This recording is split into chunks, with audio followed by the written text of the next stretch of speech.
Alhamdulillahi Rabbil Alamin. Wabihi nasta'inu ala umuri dunya wad din. Wassalatu wassalamu ala ashrafil anbiya'i wal mursalin, Nabiuna Muhammadin wa ala alihi wa ashabihi ajma'in. Allahumma allimna ma yanfa'una wanfa'na bima 'allamtana wa nas'aluka ilman nafi'a wa rizqan wasi'a wa amalan salihan mutaqabbala. Amin wa ba'du. Hadirin wa hadirat rahimakumullah.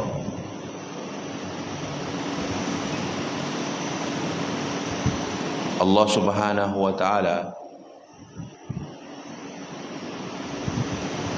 telah menetapkan ketentuan bahwa ada sesuatu dari ciptaannya telah diberikan kelebihan.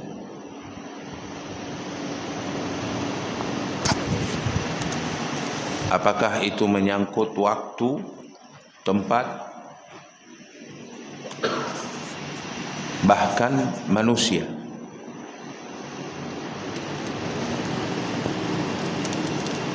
Tilkar rusulu faddalna ba'dukum ala ba'd, ba'duhum ala ba'd.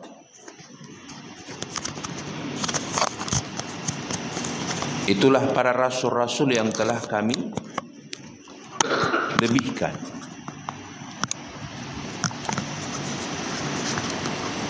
Innallaha astafa Adama wa Nuha. Sungguh Allah telah memilih Adam dan Nuh, wa ala Ibrahim wa ala Imran ala alamin. Jadi ada manusia-manusia dari ciptaannya yang dia lebihkan daripada yang lain. Dia melebihkan waktu. Ada waktu-waktu yang lebih dia unggulkan. Apakah itu hari Jumat lebih unggul daripada hari-hari lain, atau bulan, atau tahun? Bulan Ramadan lebih dia unggulkan daripada bulan-bulan yang lain. Inilah sebuah ketetapan Allah Subhanahu wa taala. Kemudian jemaah yang berbahagia,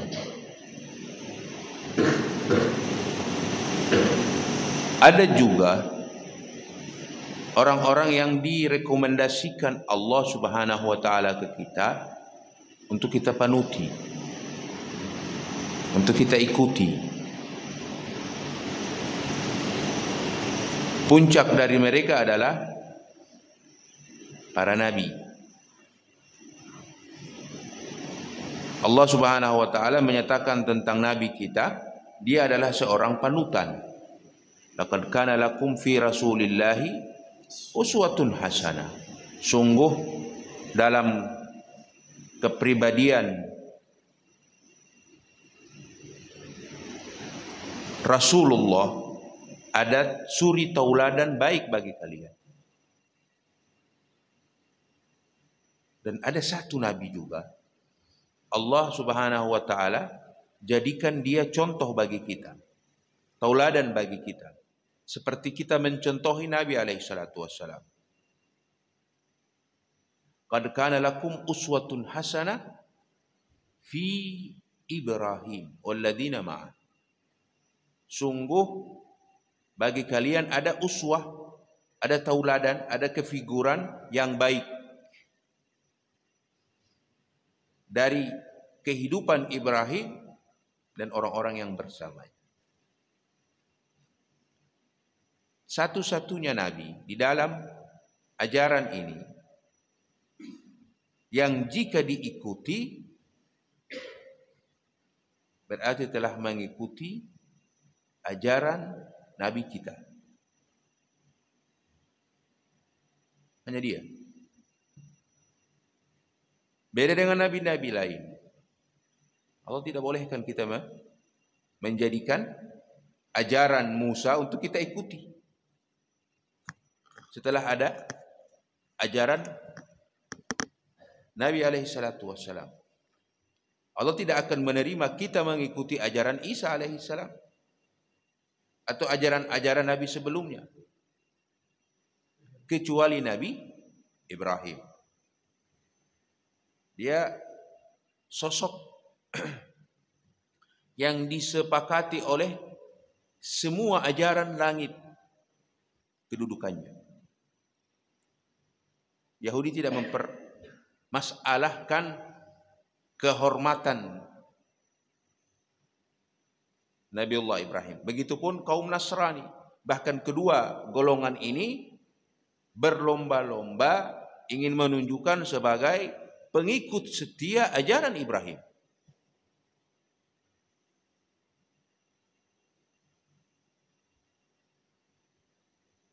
Wa may yarghabu an millati illa man safiha nafsah. Dan tidaklah seseorang yang membenci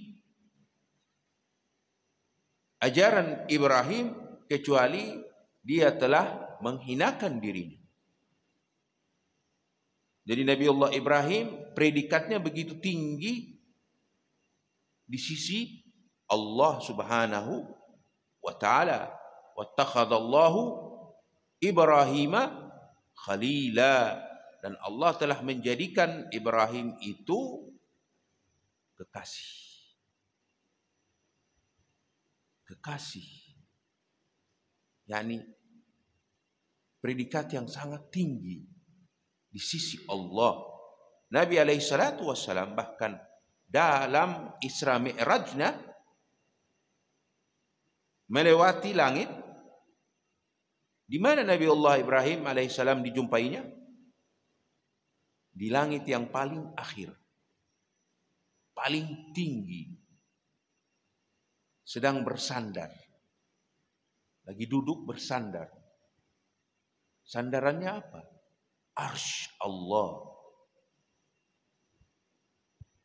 Kedudukannya begitu tinggi, dan dia dijadikan satu-satunya nabi untuk kita ikuti. Ikuti Ibrahim berarti dapat ajaran Nabi Muhammad sallallahu alaihi wasallam, dan dia satu-satunya nabi yang kita doakan. Kita turut mendoakannya setelah kita mendoakan nabi kita.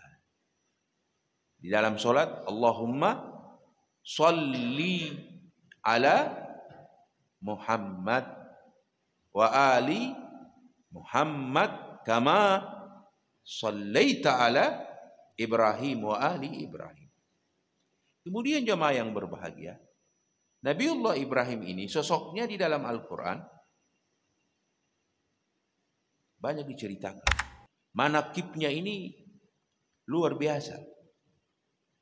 Semuanya penuh dengan perjuangan, fighter. Pejuang. Tetapi perjuangan dia menegakkan hak. Dari masa muda, semangat keimanan tinggi. Jos. Dia tidak peduli. Dia tidak pernah tunjukkan rasa gentar maupun takut. Mengembalikan hak pencipta. Sehingga dia menghancurkan patung sembahan sesat kaumnya. Allah menyebutkan setelah penghancuran patung itu, ya tentunya kaumnya tidak tahu siapa yang melakukan itu. Hanya ada desas-desus. Kata kaumnya, ada seorang pemuda, masa muda. Masa muda ini, generasi muda, generasi yang dibutuhkan keimanan kuat kepada Allah Subhanahu wa taala. Walaupun kita tidak mengikuti trik Nabiullah Ibrahim dalam menghancurkan patung, ya para nabi juga berselisih ya di dalam mengambil keputusan. Nabi Ibrahim terlalu semangat menghancurkan patung.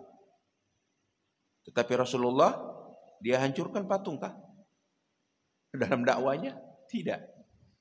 Dia biarkan patung itu ada di dalam Ka'bah. 360 patung. Dalam dakwanya, dia tidak hancurkan. Setelah dia hijrah ke Madinah dan punya kekuatan, juga dia tidak kasih instruksi hancurkan itu patung. Solat menghadap kiblat, menghadap ke arah Ka'bah, beliau tidak berikan instruksi hancurkan itu patung. Jadi yang prioritas bagi Nabi pendidikan kebenaran, penanaman kebenaran kepada manusia dulu. Tanamkan mereka tauhid, keesaan Allah Subhanahu wa taala. Biarlah mereka yang akan hancurkan patung itu. Inilah perbedaan konsep dakwah Nabiullah Ibrahim dan Nabi Muhammad. Jika Nabi Ibrahim semangatnya kuat, eksekusi ini patung-patung. Setelah dieksekusi, datang lagi patung baru, ditaruh lagi. Jadi tidak efisien. Tetapi Nabi Muhammad, dia biarkan. Berapa lama? 23 tahun. Dakwah. Dengan lembut, dengan bijak. Dakwah. Penanaman akidah, penanaman tauhid. Ubudiyah kepada Allah Subhanahu wa taala, mengesahkan Allah Subhanahu wa taala. Kepatuhan hamba kepada Allah, dia didik generasi. Sehingga di saat penaklukan kota Mekah, orang-orang berlomba-lomba untuk menghancurkan berhala-berhala yang ada, khususnya di dalam Ka'bah dan yang terdapat di luar wilayah Mekah. Ala kulli hal, wala yazaluna mukhtalifin, dan mereka senantiasa berselisih. Sudah menjadi kodrat manusia berselisih pendapat. Ada perbedaan-perbedaan pendapat. Para nabi berselisih, manusia berilmu berselisih, manusia biasa berselisih. Jadi selisih itu, perbedaan-perbedaan itu adalah sesuatu yang fitrah. Dia akan tercela jika perselisihan itu mengarah kepada kekerasan, penyalahan-penyalahan yang tidak bisa dipertanggungjawabkan, apalagi melontarkan tuduhan-tuduhan yang tidak elok. Jadi Nabiullah Ibrahim banyak diceritakan oleh Allah Subhanahu wa taala manaqibnya di dalam Al-Qur'an, dari masa mudanya, terus bagaimana dia mengajak orang tuanya, pamannya untuk beriman kepada Allah, bagaimana dia menghadapi kaumnya, bagaimana dia mengurus keluarganya, dan bagaimana dia memohon turunan kepada Allah Subhanahu wa taala. Banyak doa-doa beliau yang maksur terdapat di dalam Al-Qur'an, diabadikan oleh Allah Subhanahu wa taala. Dan di antara doa yang sangat kita butuhkan dan kita contohi adalah doa ringkas beliau, Rabbi habli minas shalihin. Ya Tuhanku, anugerahkanlah aku anak yang termasuk orang-orang saleh.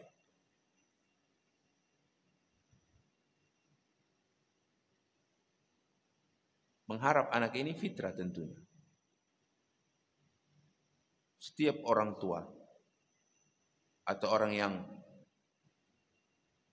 melangsungkan perkawinan, harapan kuat kedua mempelai agar Allah anugerahkan turunan. Ini fitrah manusia. Kita banyak dengar ada orang-orang yang Allah lebihkan dunia, karena turunan agak lambat, maka mereka melakukan cara yang tidak sedikit mengeluarkan biaya besar hanya untuk Allah beri mereka turunan. Dan Allah berkata, yahabu liman yasha'u inatha wa yahabu liman yasha'u dzukura. Dialah yang menganugerahkan kepada seseorang perempuan bagi yang dia kehendaki, atau dialah yang menganugerahkan seseorang laki-laki, anak laki-laki bagi yang dia kehendaki. Jadi masyiah Allah Subhanahu wa taala sangat kuat terhadap anugerah anak. Ibrahim alaihissalam sebagai seorang manusia mengharapkan ada generasi dari bagian dirinya, dari darah dagingnya, dianugerahkan Allah kepadanya. Dan dia memohon kepada Allah Subhanahu wa taala. Ini pelajaran pertama yang sangat penting bagi kita. Jika ingin generasi, jika ingin turunan, mintalah kepada Allah. Ini langkah pertama kita. Mintalah terus-menerus. Dari masa perkawinannya, itu telah dia mohon kepada Allah. Sampai permohonan itu diijabah oleh Allah Subhanahu wa ta'ala. Kapan Allah ijabah? Kapan Allah menerima permohonannya? Terjawab lewat perkataannya, alhamdulillah alladzi wahabali alal kibari. Segala puji bagi Allah. Dia bersyukur. Setelah dia mendengar bahwa istrinya hamil, dia memuji Allah yang telah memberikanku di masa tuaku. Jadi masa sepuh baru Allah beri. Ini tentunya menunjukkan doa panjang, doa yang lama. Jadi terkadang doa para nabi pun dipending oleh Allah. Tetapi yang terpenting, mereka mengajarkan ke kita, mohon hanya kepada Allah. Ma yanfa'ul hadar minal qadar. Tidak ada satupun dari kewaspadaan itu mampu membendung takdir. Ma yanfa'ul hadar minal qadar. Secerdas apapun kita,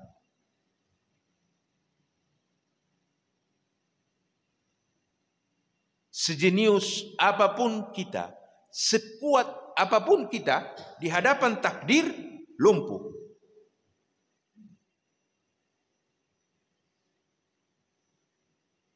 Seorang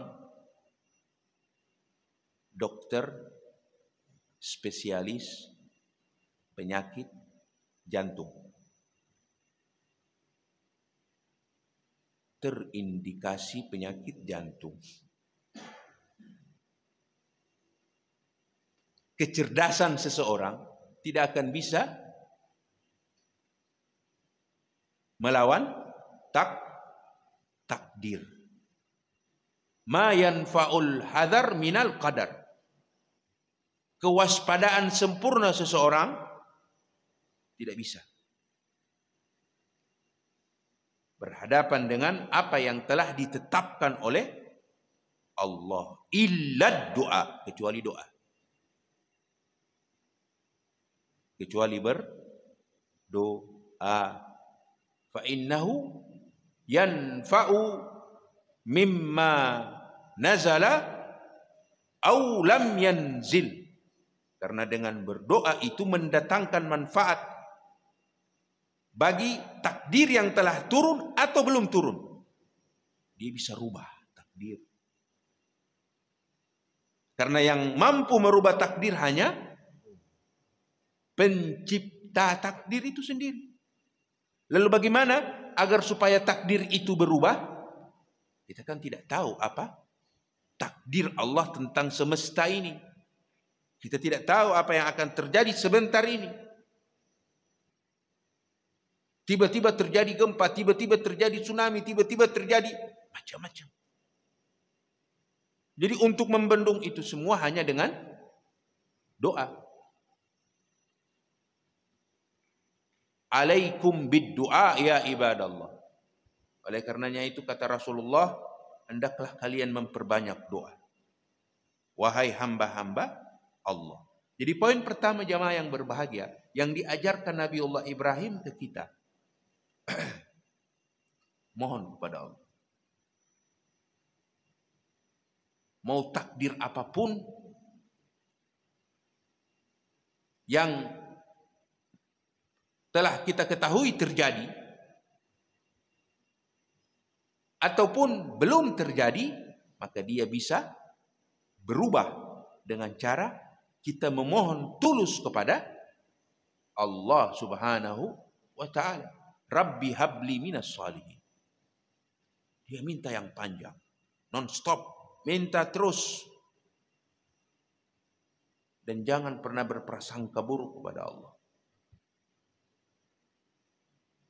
Anak ini sudah berdoa, ya Allah, hampir separuh dari umurku. Tidak boleh. Kita tidak boleh berkata demikian. Anak sudah banyak memohon, tapi belum datang juga. Tidak bisa.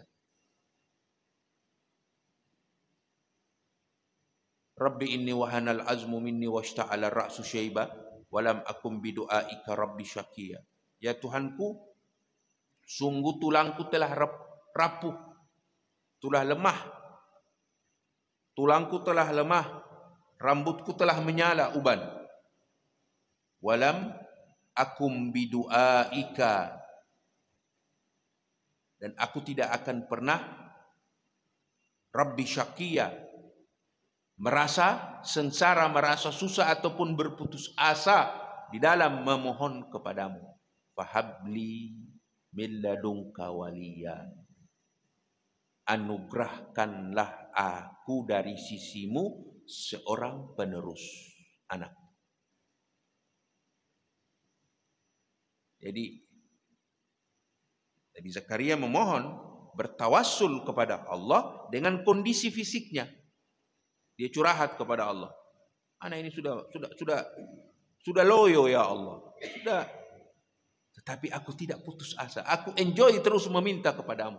Berilah aku. Yani mustahil orang yang sudah sangat tua masih bisa produksi. Itu mustahil dalam kalkulasi hitungan sunnatullah. Tetapi sekali lagi seperti apa yang disabdakan, ma yanfa'ul hadar minal qadar illa du'a. Hanya dengan doa. Doa punya kekuatan jamaah yang berbahagia. Doa silahul mukmin. Senjatanya orang beriman. Dengan doa kita akan kuat. Dengan doa mendidik kita untuk percaya kepada Allah. Dengan kita berdoa, kita yakin bahwa Dia itu Sami'un, Maha mendengar. Yani tidak mustahil kita meminta sesuatu yang kita sendiri tidak tahu anak ini minta ke siapa. Jadi doa itu melatih keyakinan kita bahwa Allah itu ada. Doa ini luar biasa. Makanya di dalam riwayat Nabi SAW menyatakan ad-doa mukhul ibadah. Doa itu adalah otaknya ibadah. Ibadah ini bentuknya sangat banyak ragamnya. Segala sesuatu itu ibadah. Ibadah itu adalah bentuk ubudiyahnya, penghambaan seorang hamba kepada penciptanya.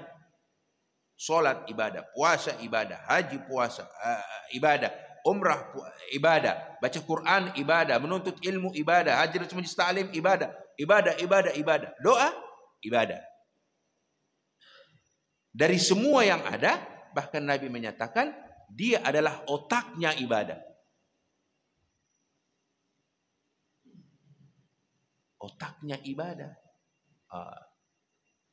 Jamaah yang berbahagia, dari semua ciptaan yang ada ini, mana yang paling mulia di sisi Allah? Manusia. Ya. Dari semua ciptaan yang Allah ciptakan, Allah telah memberikan kepada manusia predikat yang tertinggi. Walaqad karramna bani Adam.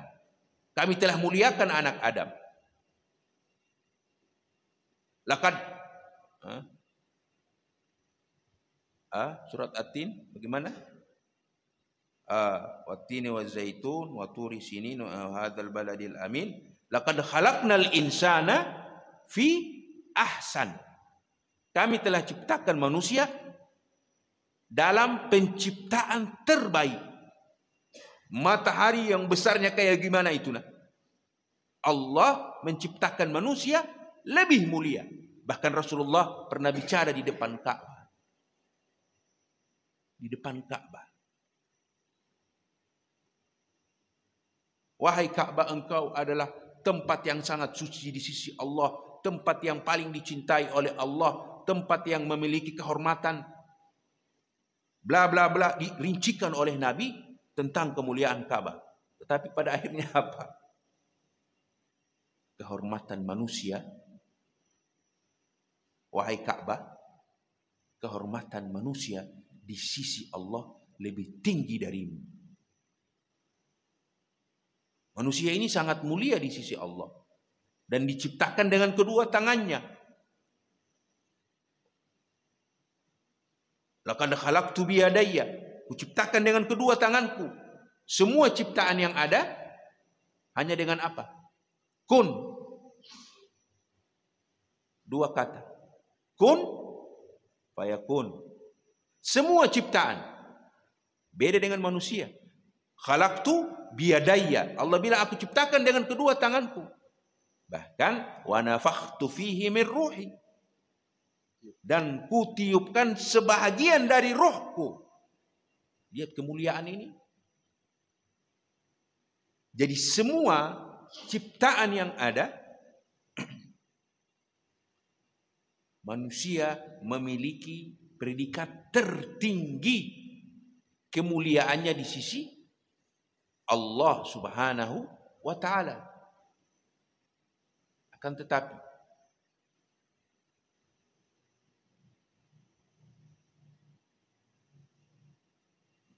Allah Subhanahu wa ta'ala setelah memberikan kemuliaan-kemuliaan dan menundukkan alam semesta untuk mengabdi kepada manusia, bahkan malaikat disuruh untuk mengabdi kepada manusia, Allah Subhanahu wa ta'ala akan bersama manusia di saat manusia itu senantiasa mengingat Allah Subhanahu wa ta'ala. Dengan kelemahannya dia akan menjadi kuat tatkala bersama Allah Subhanahu wa ta'ala. Jadi kita ini lemah. Dan Allah katakan bahwa khuliqal insanu dha'ifa. Lemah. Dengan kelemahan itu kapan kita akan menjadi kuat? Saat kita tersambung dengan Maha Kuat. Jangan cari kekuatan melebihi kekuatannya Allah. Jangan melihat ada yang kuat melebihi kekuatan Allah. Kembali lagi ke doa. Rabbi habli minas shalihin. Doa. yakni sesuatu yang sangat mengembirakan seorang hamba tatkala penciptanya berjanji untuk mengabulkan apa yang diminta. Plus dari itu, lebih dari itu semua, Allah akan menjadikan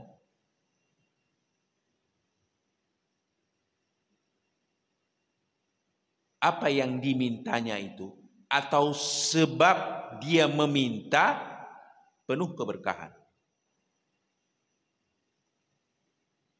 Kita punya anak, kita berdoa kepada Allah. Gara-gara anak itu kita berdoa kepada Allah, maka anak itu akan diberkati oleh Allah. Karena sebabnya kita memohon kepada Allah. Jadi segala sesuatu yang menyebabkan kita itu berdoa, maka sesuatu itu akan diberkati oleh Allah Subhanahu wa ta'ala. Ini hal pertama yang diajarkan Nabiullah Ibrahim. Mohon kepada Allah. Jangan pernah berputus asa. Bangun keyakinan kuat. Bangun keyakinan kuat. Kepercayaan yang kokoh, teguh, tanpa ada keraguan bahwa Allah mendengar dan akan mengabulkan apa yang kita minta. Tidak usah khawatir. Jika takdir yang tidak kita sukai bisa berubah, apalagi hanya sekedar memohon turunan, tidak membuat Allah repot.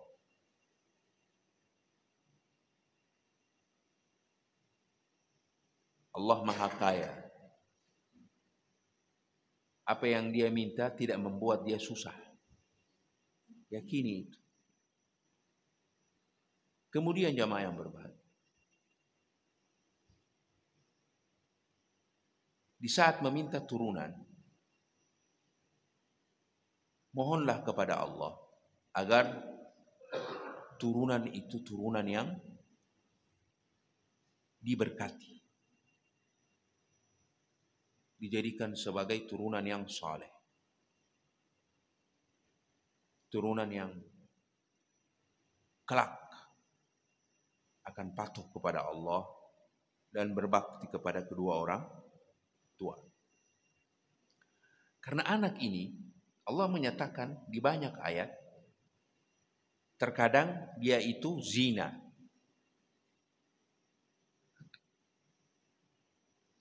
Terkadang Allah mengatakan fitnah.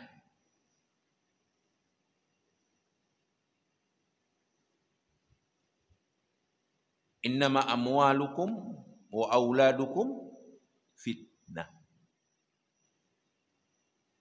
Tidaklah anak-anak, harta dan anak-anak kecil kalian kecuali fitnah. Ada anak yang menjerumuskan orang tuanya dari jalan Allah Subhanahu wa ta'ala. Sebab anak. Begitu juga ada sebab anak yang membuat orang tua sengsara hidup. Oleh karenanya itu, agar supaya anak ini menjadi anak yang penyejuk, anak yang sedap dipandang, anak yang penurut, anak yang senantiasa kita lihat berbakti kepada Allah Subhanahu wa ta'ala, dari awal kita sudah libatkan Allah agar supaya anak yang dia anugerahkan kelompok oleh Allah termasuk anak-anak yang saleh.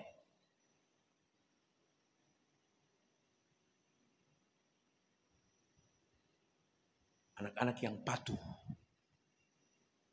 Yakni dalam dunia pertanian itu jamaah,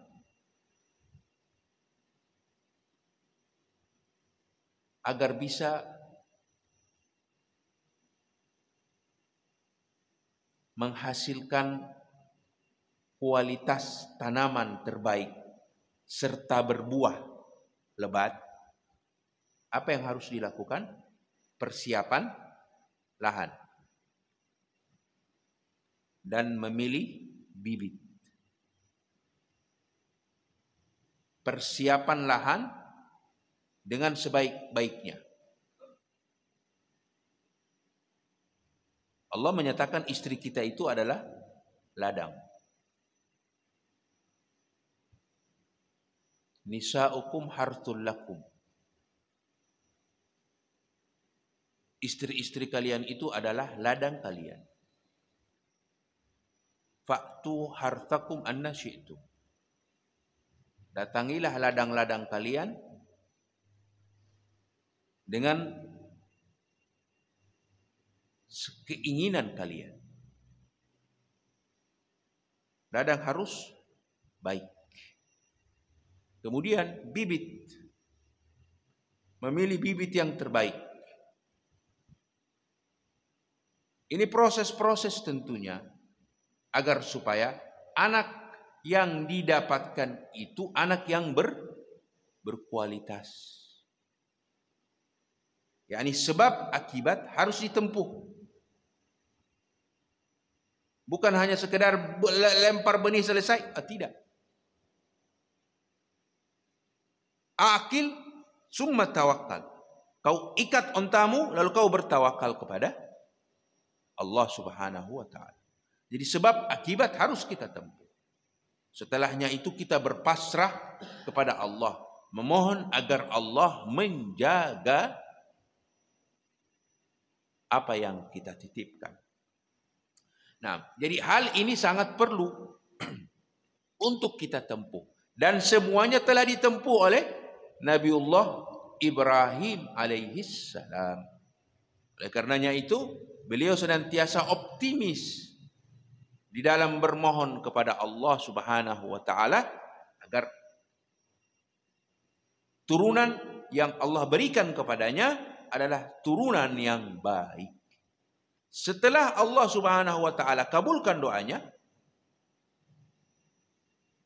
ala fikri jamaah yang berbahagia, anak itu dalam mustalah ataupun istilah Al-Quran hibah. Allah banyak menggunakan istilah yahabu, hibah. Rabbi habli. Jadi kata hibah itu anugerah. Anak itu pemberian besar jamaah. Pemberian yang terbaik bagi seorang hamba. Karena dengan anak itu akan melanjutkan kehidupan bapaknya. Akan dikenang ayahnya. Bahkan dari perilaku anak itu orang akan menjunjung kehormatan ayahnya atau merendahkannya. Jadi anak itu hibah, harus kita pahami baik. Jadi apa yang harus kita kita lakukan, memaksimalkan diri untuk memberikan pendidikan baik kepada mereka. Nabi menyuruh, suruhlah anak-anak kalian itu sholat di umur 7 tahun. Ini belum masa balik. Ini pendidikan jamaah. Yani Nabi suruh anak-anak di umur 7 tahun sholat. Serta pukullah di saat mereka telah berumur 10 tahun tidak sholat. Jangan dipukul di masa umur 7, 8, 9. Kalau tidak sholat. Cuman didik, dibiasakan. Jadi awal pendidikan terbaik yang kita ajarkan kepada anak, sholat. Bukan baca Quran. Bukan ilmu lain. Biasakan dia sholat. Ada sebagian TPA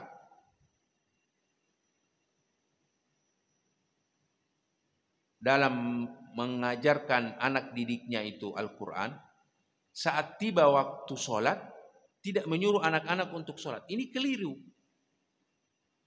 Mestinya anak-anak harus disuruh untuk sholat. Wa'mur ahlaka bis-shalah. Suruhlah anak-anakmu serulah keluargamu untuk sholat. Wastabir alaiha. Dan bersabarlah kalian. Jadi sholat ini adalah bentuk taklim, pendidikan yang sangat dini harus kita ajarkan kepada anak. Sehingga mereka tumbuh terbiasa untuk sholat. Dan sholat ini berat. Ya. Wasta'inu bis-sabri was-shalah. Jadikanlah kesabaran dan sholat itu sebagai penolongmu. Wa innaha lakabirah. Dan sesungguhnya dia itu masalah besar, berat. Dia di sini kembali ke mana? Sabar ada dua, sabar atau sholat. Sholat. Karena apa? Karena kata feminim. Kata dhamirnya kembali ke kata feminim. Wa innaha as-shalah muannas. Kata feminim. Jadi Allah menyatakan ini sholat berat. Jadi harus dilatih. Sehingga apalagi generasi kita ini Masya Allah anak-anak muda ini bisa sholat ini luar biasa. Begitu juga malam nanti akan ada taklim, pembinaan akhlak. Ini luar biasa. Ini peran orang tua bagaimana anak-anak harus terdidik. Alhamdulillah pihak masjid memfasilitasi pendidikan ini. Ini memang harus menjadi prioritas. Prioritas setiap masjid mendidik generasi dari dini. Agar supaya anak-anak ini terbiasa untuk patuh dan taat kepada Allah. Mencintai rumah Allah. Merasa nyaman di rumah Allah subhanahu wa ta'ala. Pendidikan yang harus kontinu. Rumah tangga itu madrasah terbesar pertama bagi anak sebelum sekolah. Dan peran terpenting orang tua memberikan pendidikan. Kualitas orang tua itu di mana sebenarnya jemaah? Di pendidikan. Di pendidikan. Dalilnya apa? Rabbighfirli wali walidayya warhamhuma kama rabbayani. Dari kata tarbiyah. Ingin menjadi kualitas ini orang tua harus berikan pendidikan tarbiyah. Kama rabbayani, tarbiyah. Seperti dia telah mendidikku. Jadi orang tua ini bukan cuma sekedar melahirkan dan selesai misinya, tidak. Dia harus memberikan tarbiyah. Tarbiyah yang panjang sampai dia itu bisa mandiri, bisa dekat dengan Allah dan menyembah Allah Subhanahu wa ta'ala. Jadi inilah jamaah yang berbahagia. Ketauladanan yang kita lihat dalam kehidupan Nabiullah Ibrahim, khususnya memohon turunan. Dia telah mengajarkan ke kita agar supaya menjadikan Allah segala-galanya di dalam mengutarakan keluh kesah ataupun harapan-harapan. Jangan pernah putus asa dalam memohon kepada Allah Subhanahu wa ta'ala. Serta mintalah segala sesuatu itu mendatangkan manfaat dunia maupun akhirat. Wallahu a'lam. Aqulu qawli hadza wa astaghfirullah li wa lakum. Subhanakallahumma bihamdika asyhadu an la ilaha illa anta astaghfiruka wa atubu ilaik. Wassalamualaikum warahmatullahi wabarakatuh.